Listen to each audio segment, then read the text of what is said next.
joins us on WEEI. He's presented by Drains by James at Drains by James. They give a poop about your pipes. What's going on, Tommy Curran? How are you, friends? Oh, we're doing great, as well as you could be doing after the Bruins choking away a Game 6 last night in Toronto. You'll be okay. Yeah, we're trying to cheer ourselves. Oh, was that a prediction? Are you taking the Bruins in Game 7? No, I'm not talking hockey. You said they'll be okay. I thought you were. I know. I don't know hockey. He's trying to move it along, Jones. Worming in a prediction there. So what's the plan for Drake Maye? Is he playing? Is it a real competition? Why do they keep saying it's a competition? I don't know who keeps saying it's a competition. They're saying Mayo. they'll compete. But I think the most important thing that was said by Mayo was when he said everybody will compete and the best players will play last Thursday night. What did he say less than a minute and a half later? Well, yeah, he had to fix it. I just want to circle back. Right. And reiterate that Jacoby is our starter. So what else we're chasing our tail trying to create a competition out of something that isn't. They clearly brought the kid in as a project. They've made every statement they could that they would take their time with him. They just watched a train wreck with a kid who was not surrounded by a good enough support staff, and this player is not as smart as the last player, and he's not as accurate as the last player. So there's no competition, and I'm not sure he'd beat out Jacoby Brissett at this point anyway. Okay, well, maybe he wouldn't. But Drake Maye told us on Monday he thought it was a competition. Well, what's he going to say? Oh, I'm just standing around over here trying to learn. I mean, if he's going to sit, he doesn't need to say it's a competition. I mean, you're right. He doesn't need to answer anything. Say it's a competition. How many guys are you going to see or hear who are professional players in April say, "Yeah, I'm not placeholder here," or a rookie who just got drafted? Okay, well, I'm guessing they're telling him it's a competition. Is my point. So it'd be weird to make it a competition and then pull the rug out from under him. I guess is where I'm going with that. I don't think anybody's saying, "Hey, this is a competition. You might start in September. See how you do." They're just saying, "Hey, here's your locker. Here's your playbook. This is Alex Van Pelt. Here's Ben McAdoo. Here's the McCartney fellow you'll be working with." They're not even talking about competitions, I would imagine. I just don't imagine. And I did this last night with Felger. It was the same thing. And he's, the mind that it's not a competition, which I'm positive it's not anyway, because you're not going to bring in a quarterback to a 4-13 team that doesn't have an established left tackle, that just ruined its last quarterback because of A, coaching, and then B, the protection at the beginning of last year was so bad that he turned into a puddle completely and was unusable. They're not going to do that again unless this kid comes out and blows away every expectation and suddenly is the most accurate, the second coming of Troy Aikman. He's not playing. So if it's not a competition, Tom, what do you think it's going to be like for him in training camp? Is this going to be something where we're hearing guys and ladies like you who are down there every day reporting back like, holy smokes, this project is a total mess? Or is it going to be, I guess I'm just thinking back to Max training camp when he was a rookie coming in, and he had kind of this gradual, all of a sudden leading up to joint practices where, wow, all of a sudden he's arrived. Do you think there's going to be a point where Drake Maye arrives in training camp this summer? Yeah, I think there'll be points at which the light goes on and he is drastically better than the day before. But Matt was better than Cam Newton by day 3. He really was. I mean, the speed with which the ball came out when Mac Jones, and Devin McCourty spoke about it this week, 2 weeks into camp, they were throwing every single thing they could at him, and he was processing it and getting them in and out of plays and running things. It wasn't close. I said at the beginning of the camp, the only way Mac Jones will start is if he wins by knockout, and I was saying by mid-August, he's knocking him out. He's going to start, and that really is what happened. So I think what we'll do is more or less just monitor Drake Maye, bearing in mind, it was a disastrous day. Good thing he ain't starting until maybe Thanksgiving. Tommy, there's been a lot of reports now about changes in the locker room and just around Foxborough in general. There's a basketball hoop in the locker room. They took all Bill's murals down. They're putting up stuff for Mayo. What's that been like, sort of observing it, if you have, and how does it sort of look right now? I haven't really seen it because we don't have locker room access right now, but I think it's certainly permeated since the opening press conference that they're going to go about it in a much different way, trying to make it more enjoyable and fun. I think Bill labored to do that at different junctures during the past few years with fits and starts of funness, including, paintball events and whatever else they could do to try and capture the younger guys in the locker room who need to play foosball or whatever else to keep themselves engaged, or it's no fun to go to work. So they'll do all that. It'll just be, for lack of a better word, you don't want it to feel like it's the substitute teacher who has to allow everyone to do a whole mess of things and be the cool coach. And I would say this to Mayo.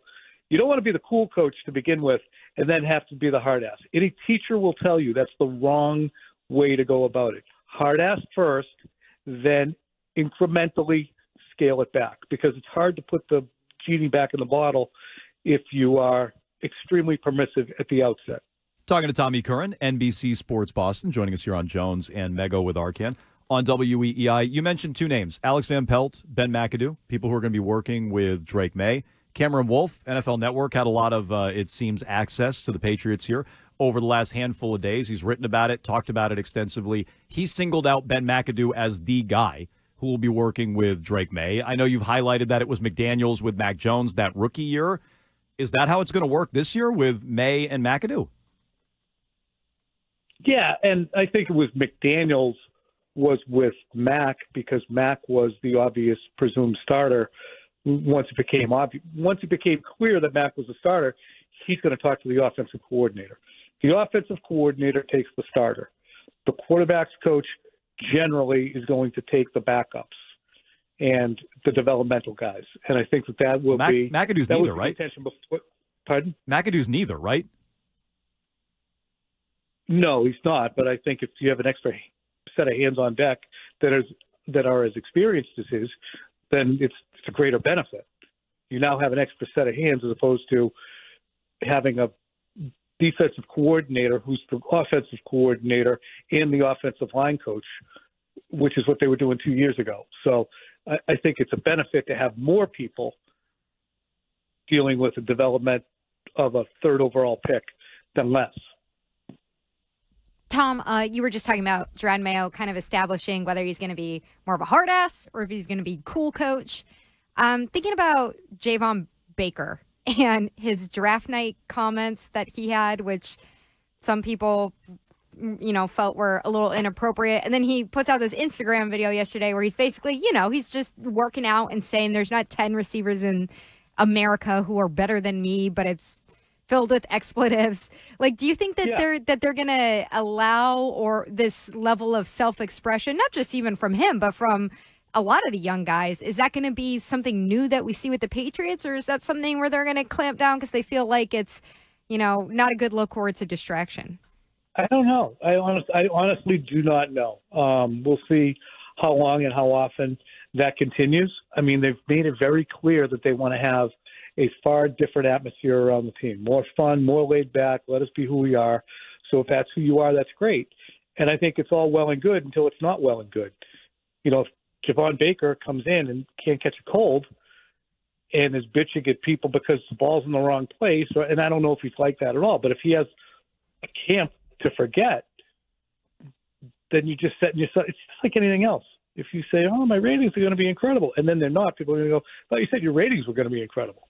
So I think that would be what you court if you're a player like Javon Baker.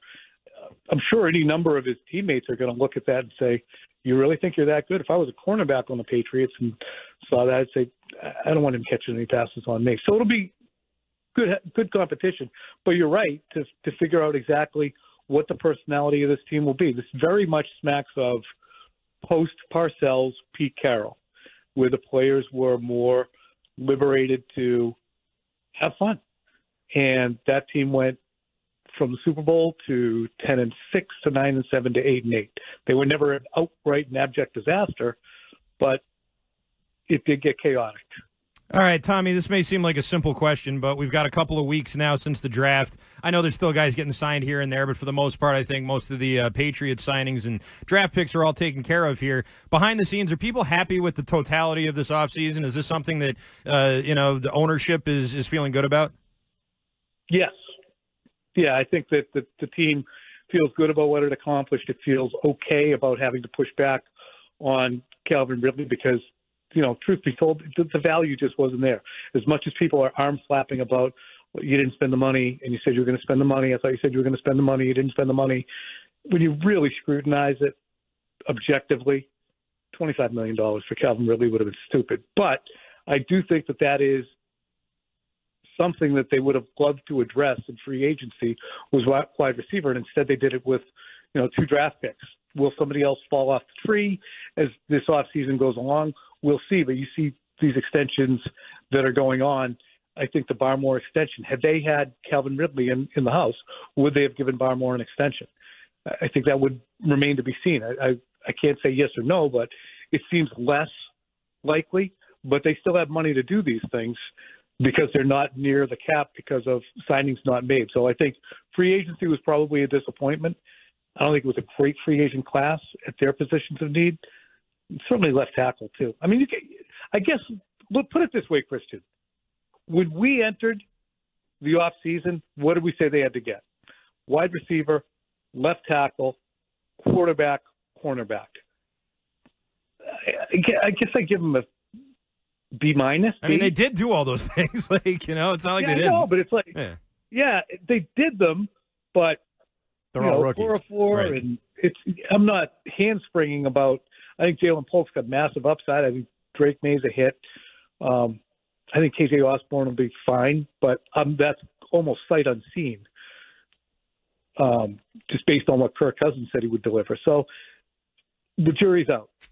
Okay, he is Tommy Curran, NBC Sports Boston. You can check out his work all over the place. Early edition, BST, quick slants. He's here on Tuesdays with Gresham Fourier. Adam?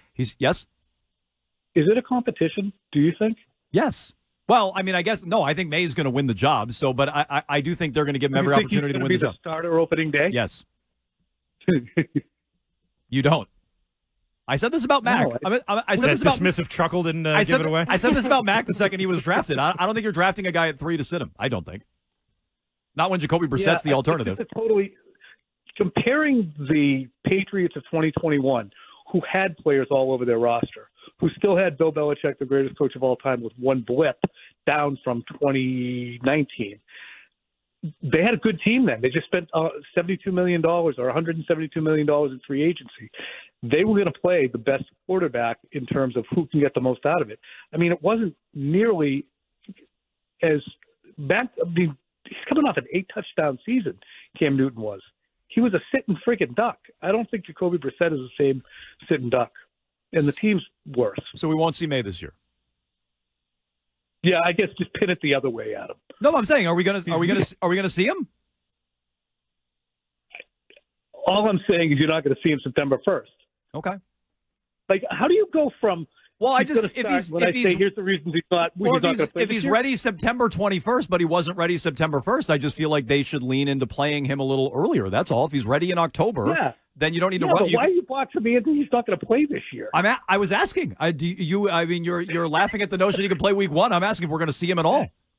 You're just uptight because I call you out on that stuff. If he starts week 1, can I call you out?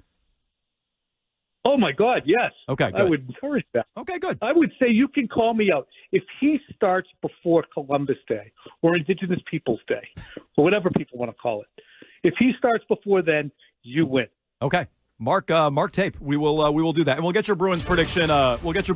Next time there, Tom. Tom, he doesn't follow through on these things. I told him that Jason Tatum wasn't going to finish in top 3 MVP voting, and he's trying to He's trying to weasel his way out of that tape too. I'm doing the Nordic.